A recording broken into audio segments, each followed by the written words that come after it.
Bienvenue au cœur du conflit, le podcast pour décrypter, comprendre et gérer vos conflits avec stratégie. Avec Karine Diava et le cabinet Rezovco, votre expert en gestion de conflits, conseils, coaching et médiation. Bonjour et bienvenue dans ce nouvel épisode d'Au cœur du conflit. Aujourd'hui, qu'est-ce qu'un conflit ?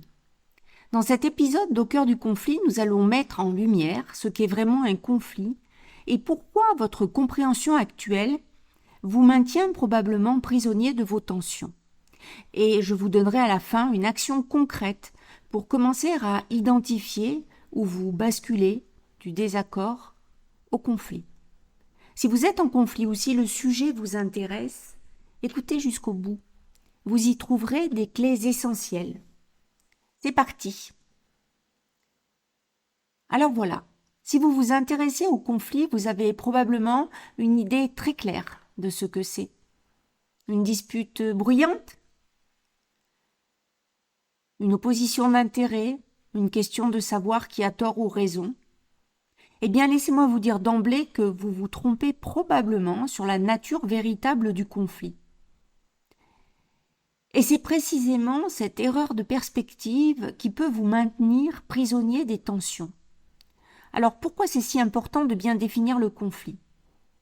Eh bien parce que si vous ne comprenez pas ce qu'est vraiment un conflit, vous allez traiter le mauvais problème, vous allez perdre votre temps, vous allez vous épuiser. Chez Rezovco, nous entrons au cœur du conflit. Et ce que nous avons découvert, c'est que le désaccord, la différence de point de vue, de valeur, de façon de faire, ce n'est pas encore un conflit. Vous m'entendez bien ? Ce n'est pas encore un conflit. Vous pouvez avoir des points de vue divergents et maintenir le dialogue, l'échange, la recherche commune.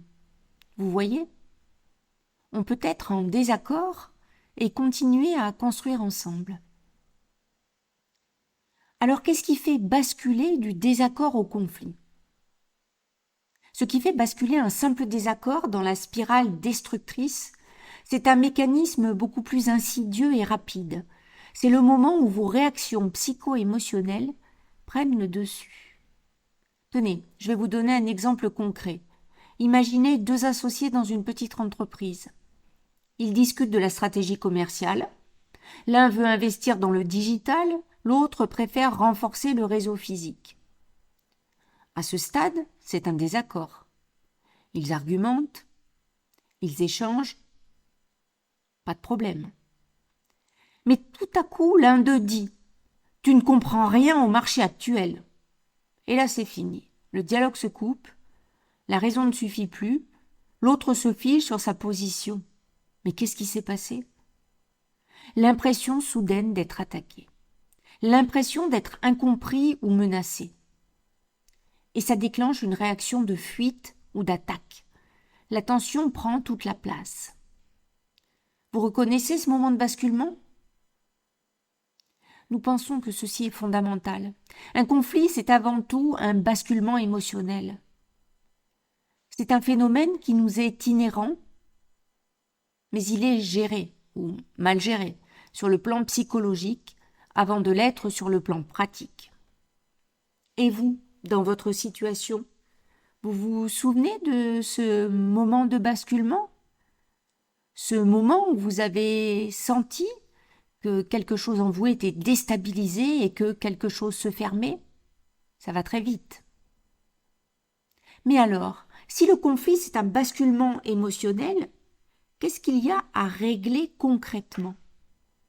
Eh bien, il y a plusieurs couches, et c'est là que ça devient complexe. Vous me suivez ? Reconnaissons la réalité de toute situation conflictuelle. Il y a bien sûr des enjeux très concrets. Ils doivent être réglés. Et nous ne les nions pas chez Rezovco.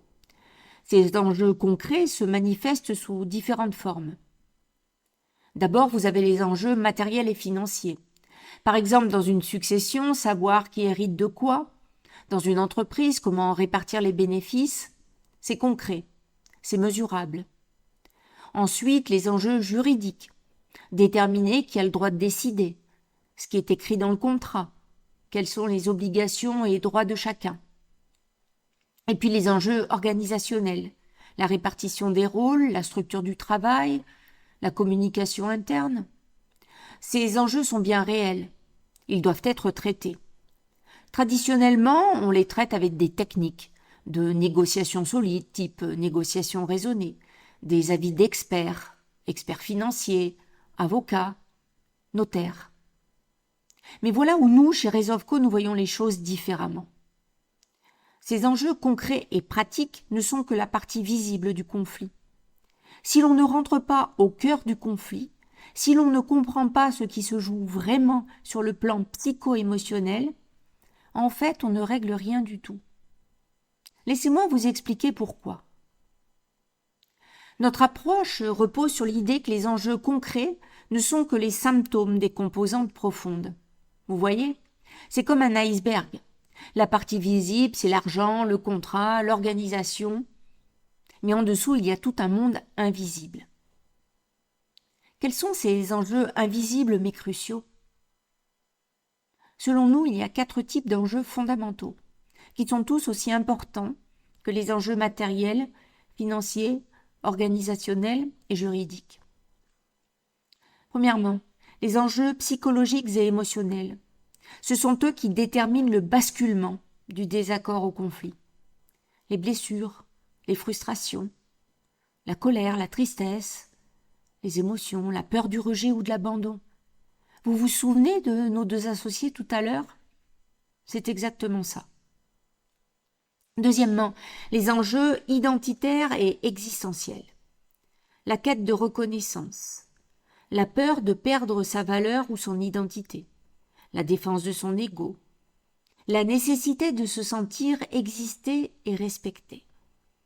Troisièmement, les enjeux relationnels, la définition de la relation elle-même, le rapport de place, qui domine, qui est dominé, la gestion des dualités comme l'autonomie et la dépendance, la proximité et la distance.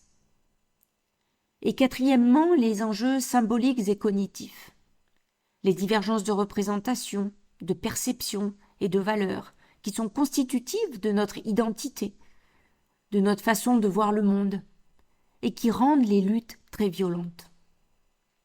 Alors prenons un exemple qui illustre tout ça. Prenons une succession familiale. En apparence, il s'agit d'une question juridique et financière. Qui hérite de quoi ? C'est simple, non ? Mais au cœur, qu'est-ce qu'on trouve ? Une sœur qui dit « j'ai sacrifié ma carrière pour m'occuper de maman pendant 10 ans et personne ne le reconnaît ».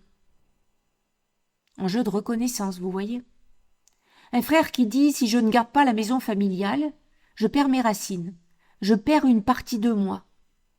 Enjeu identitaire.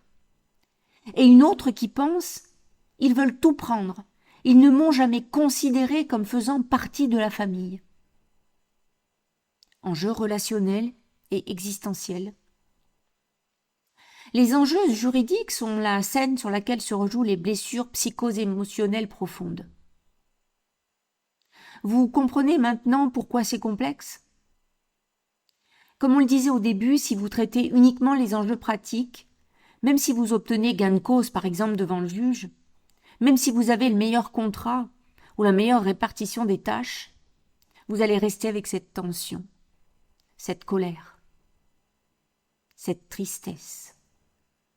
Les ruminations continueront parce que la dimension psychologique et émotionnelle n'aura pas été traitée. Et tant que ça n'est pas traité, vous ne pouvez pas gérer le conflit de façon rationnelle, objective et puissante. Mais pourquoi ces enjeux psycho-émotionnels sont-ils si puissants ? Pour comprendre cela, nous devons plonger dans les mécanismes qui mènent au basculement. Et au cœur de ce basculement, il y a l'ego et l'identité.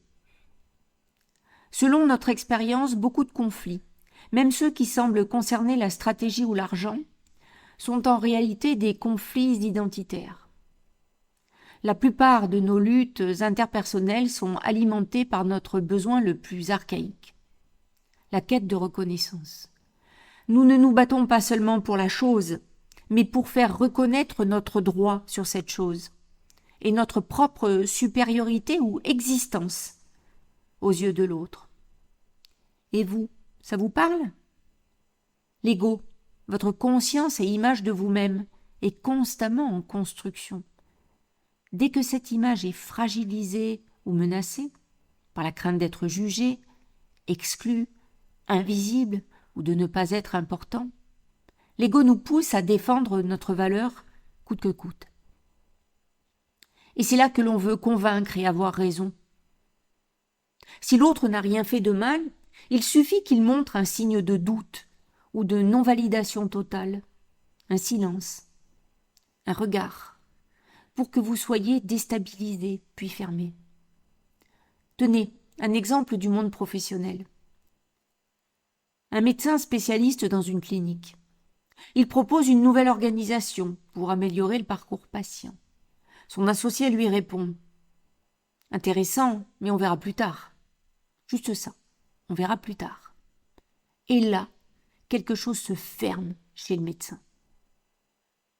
Pourquoi? Parce qu'il n'entend pas « on verra plus tard ». Il entend « tu n'es pas important ». Ton avis ne compte pas. Tu n'as pas de valeur. C'est son ego qui est touché, son besoin de reconnaissance qui n'est pas satisfait. Et tout à coup, le conflit n'est plus du tout sur l'organisation du parcours patient. Il est sur « est-ce que j'existe? Est-ce que j'ai ma place ici ?» Vous reconnaissez ce mécanisme dans vos propres conflits? Maintenant, une fois qu'on a compris le rôle de l'ego, où est-ce que tout ça se joue?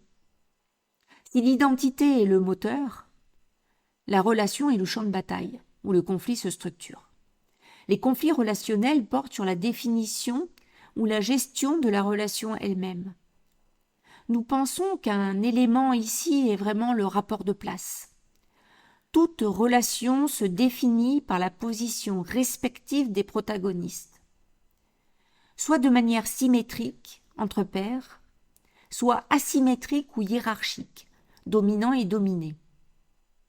Le conflit éclate souvent lorsque cette définition de la relation n'est pas consensuelle. L'un peut vouloir un rapport de coopération, l'autre une simple exécution hiérarchique. La confusion des places génère du désarroi et de l'agressivité. Par exemple, un manager qui veut être chef et camarade à la fois. Ses collaborateurs ne savent plus sur quel pied danser, et ça crée des tensions énormes. Jusque-là, on a compris que le conflit est un basculement émotionnel alimenté par des enjeux psycho-émotionnels, identitaires et relationnels. Maintenant, la question c'est comment ça s'aggrave? Oui, le conflit, une fois déclenché, ne reste pas statique. Il s'aggrave, il s'auto-entretient. C'est un engrenage. Et cela vient très très rapidement, souvent dès les premiers mots échangés. Comment fonctionne cet engrenage? Eh bien, un conflit, c'est une communication agonistique. Elle divise et produit de l'opposition. Et l'un des effets majeurs, c'est l'antagonisme des positions. La relation se réduit à un rapport de force. Admettre le point de vue de l'autre est très rapidement perçu comme perdre. Vous voyez comment on s'enferme? Reprenons nos deux associés du début.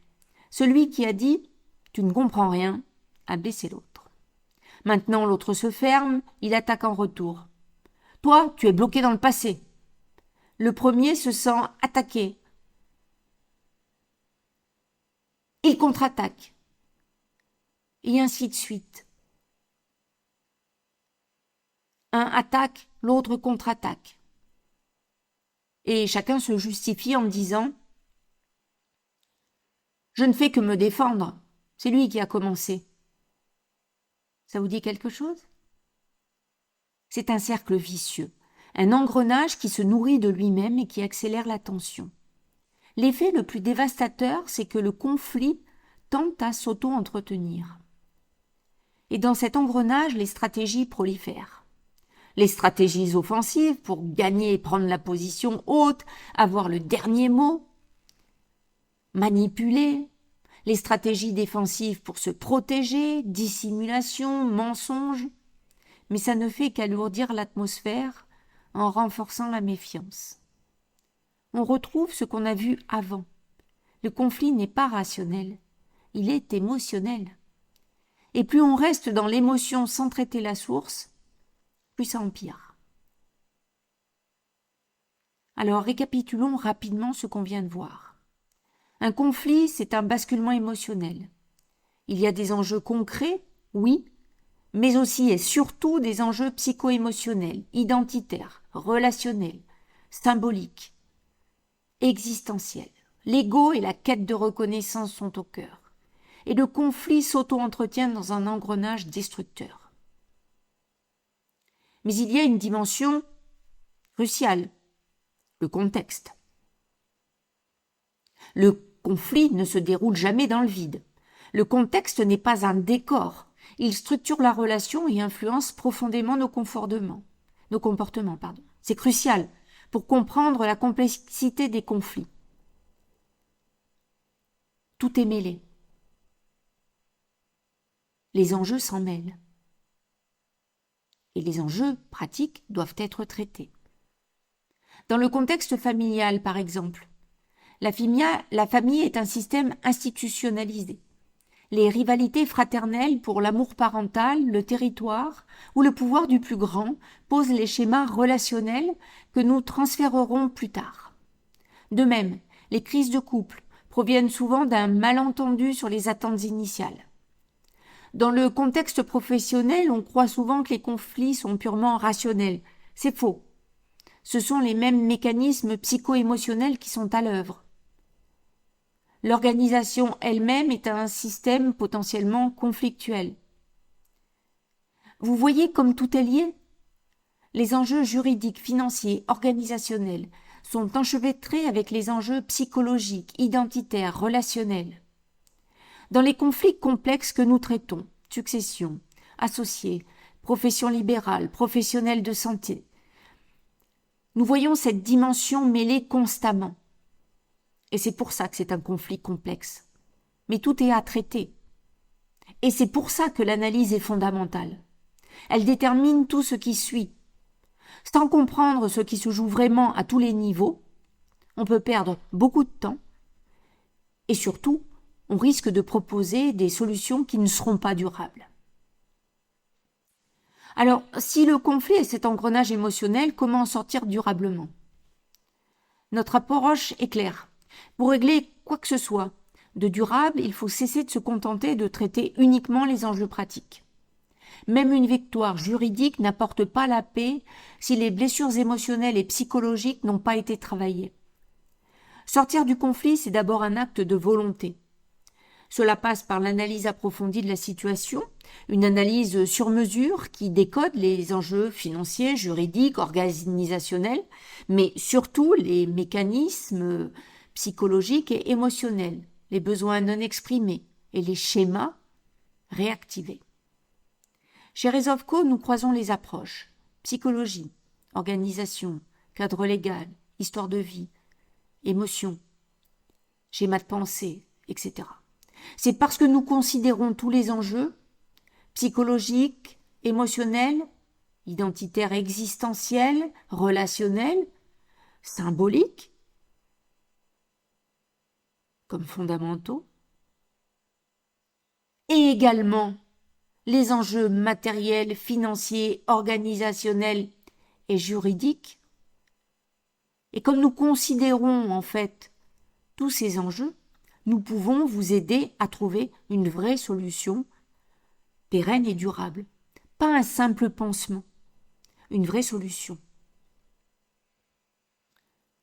Alors, concrètement, qu'est-ce qui change ? Eh bien, ok, l'analyse. Il faut un changement de posture. Il y a l'action en dessous. L'action se situe alors au niveau de la relation.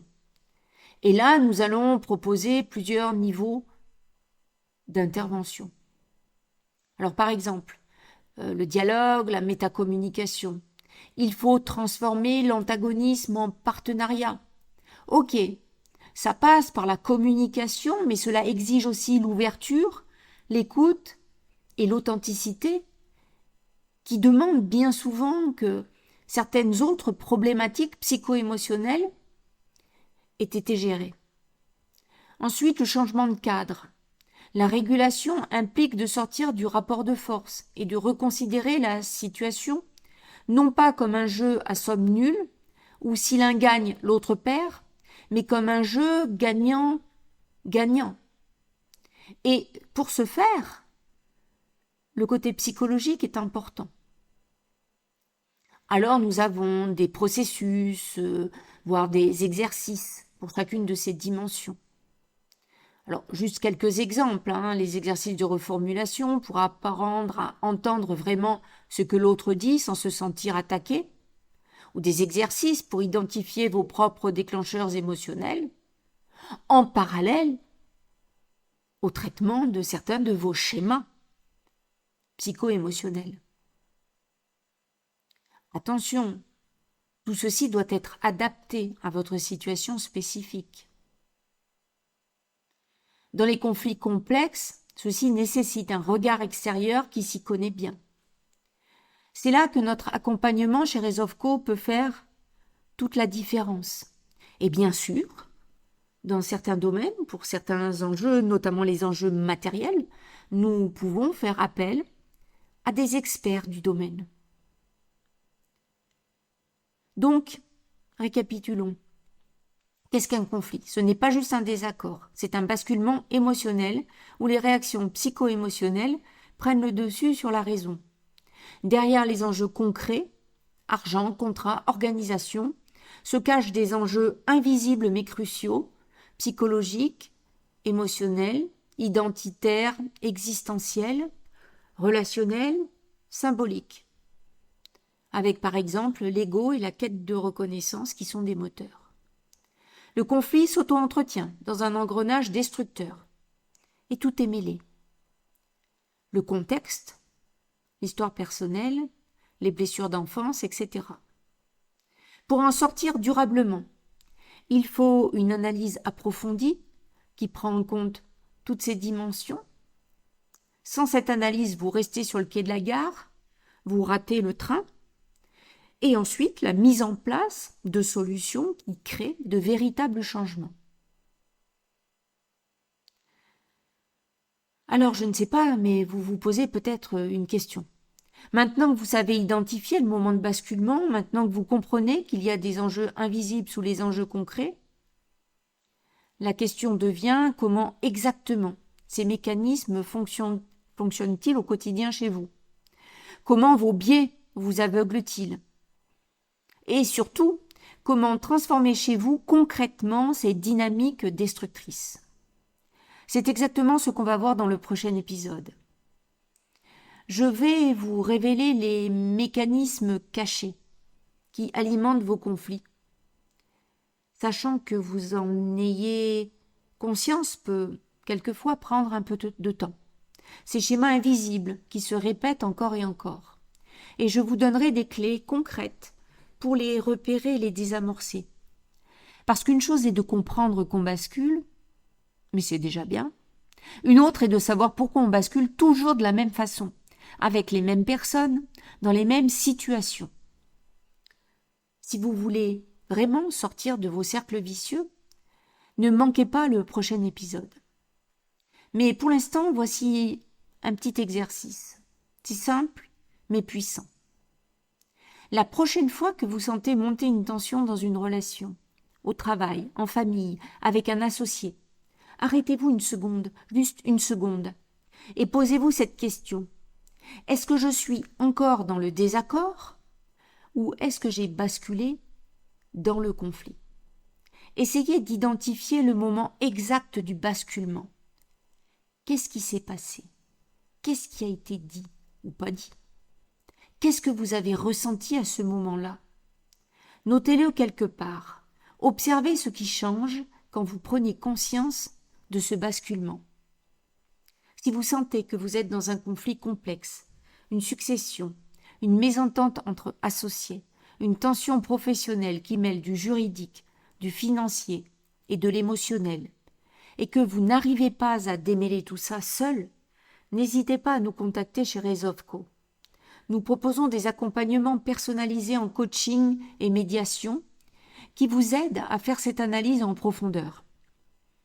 Pour plus d'informations, www.resolveco.fr. Et si vous avez des questions, des situations dont vous aimeriez qu'on parle dans un prochain épisode, écrivez-nous. Vos questions nourrissent notre réflexion. En allant au cœur du conflit, dans cette zone intime où se joue l'ego, la reconnaissance, la peur d'être invisible, etc., vous pouvez sortir de la spirale. Il n'y a pas de fatalité. Le conflit est difficile et douloureux, mais il est aussi un levier précieux pour la transformation durable de la manière d'être en relation, au travail comme à la maison. La question est, êtes-vous prêt à aller au cœur du conflit pour trouver une vraie solution et non un simple compromis qui ne tiendra pas? C'était « Qu'est-ce qu'un conflit ?» Un épisode d'Au cœur du conflit. Pour aller plus loin, retrouvez la transcription de cet épisode et d'autres ressources sur mon site resolveco.fr. Merci de votre écoute. À très bientôt et prenez soin de vous. Merci d'avoir écouté cet épisode d'Au cœur du conflit, le podcast qui révèle les angles morts de vos conflits. Pour aller plus loin et débloquer vos situations complexes, retrouvez tous nos accompagnements sur www.resolveco.fr. Resolveco, votre cabinet spécialiste en gestion de conflits, conseils personnalisés, coaching stratégique et médiation pour vos situations professionnelles, familiales et personnelles. Si cet épisode vous a apporté des clés de compréhension et des outils, abonnez-vous et partagez-le. Vos questions et vos situations sont les bienvenues. Au cœur du conflit, un podcast Resolveco.